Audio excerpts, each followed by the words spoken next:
నమస్కారం. DR focus news కి స్వాగతం. నేను మీ స్వర్ణ. ఆ నేతల విషయంలో జగన్ పొరపాటు చేశారా? నష్టం ఎవరికి?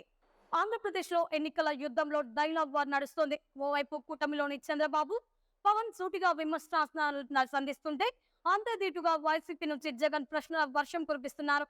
సంక్షేమ బాటలో నడుస్తున్న వైసీపీ సర్కార్ను మరోసారి గెలిపించాలని కోరుతున్నారు. అయితే ఈ ఎన్నికల్లో వైసీపీని ఓడించాలని కూటమి నేతలు గట్టిగా ప్రచారం చేస్తున్నారు.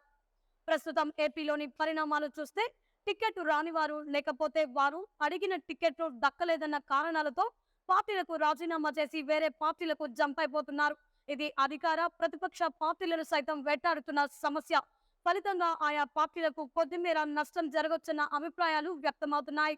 అయితే అభ్యర్థి సరైన వ్యక్తి కాకపోతే పార్టీ మారినప్పటికీ ఎటువంటి నష్టం వాటిల్లే అవకాశం లేదని చెబుతున్నారు. అదే అభ్యర్థి బలమైన వారైతే పార్టీలు మారినా, రాజీనామా చేసిన పార్టీకి తప్పకుండా నష్టం జరగవచ్చని అంచనా వేస్తున్నారు. సరిగ్గా ఇదే ఇప్పుడు రాష్ట్రంలో అధికార పార్టీని వేధిస్తోంది.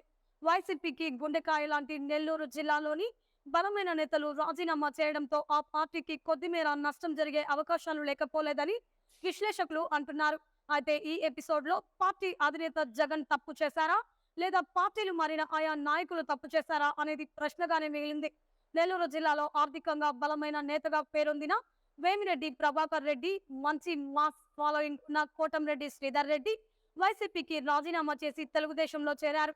అయితే వీరిద్దరిని వదులుకోవడంలో వైసీపీ హైకమాండ్ తప్పు చేసిందా, లేక వారే పార్టీని ఇబ్బంది పెట్టే ప్రయత్నం చేశారా వంటి ప్రశ్నలు తలెత్తుతున్నాయి.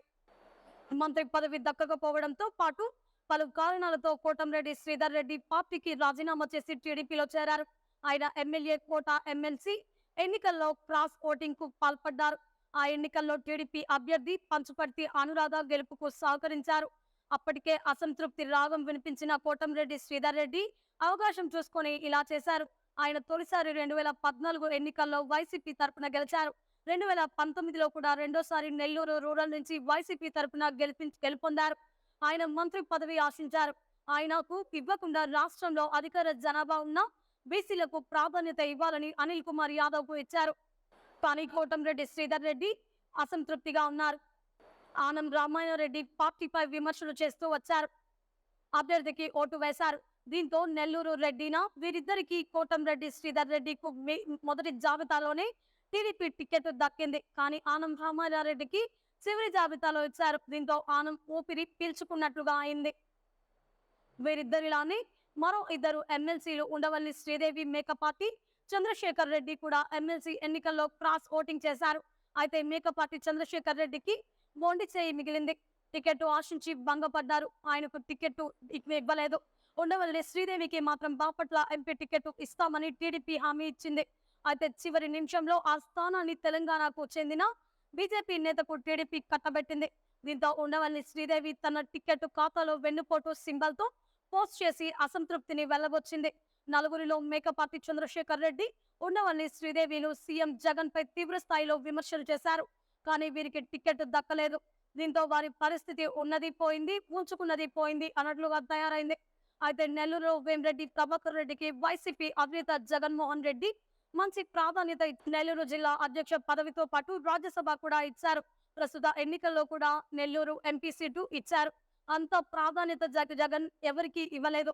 ప్రభాకర్ రెడ్డి తనకు ఎంపీ, తన భార్యకు ఎమ్మెల్యే టికెట్ అడిగారు. కానీ జగన్ ఒక్కరికే ఇస్తానని తేల్చి చెప్పారు. దీంతో వేమిరెడ్డి అలకబూనారు. వెంటనే రాజీనామా చేసి టీడీపీలో చేరారు. టీడీపీలో ఇలా చేరడమే తరువాయి ఆయనకు, ఆయన భార్యకు ఎంపీ టికెట్ ను చంద్రబాబు ఇచ్చారు.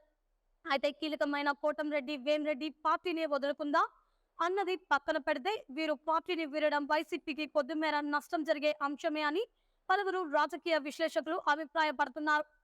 ఈ వీడియో మీకు నచ్చినట్లయితే లైక్ చేయండి. మరిన్ని లేటెస్ట్ న్యూస్ కోసం మా ఛానల్ ని సబ్స్క్రైబ్ చేసుకోండి. ఈ వీడియోపై మీ అభిప్రాయాన్ని కామెంట్ రూపంలో తెలియజేయండి.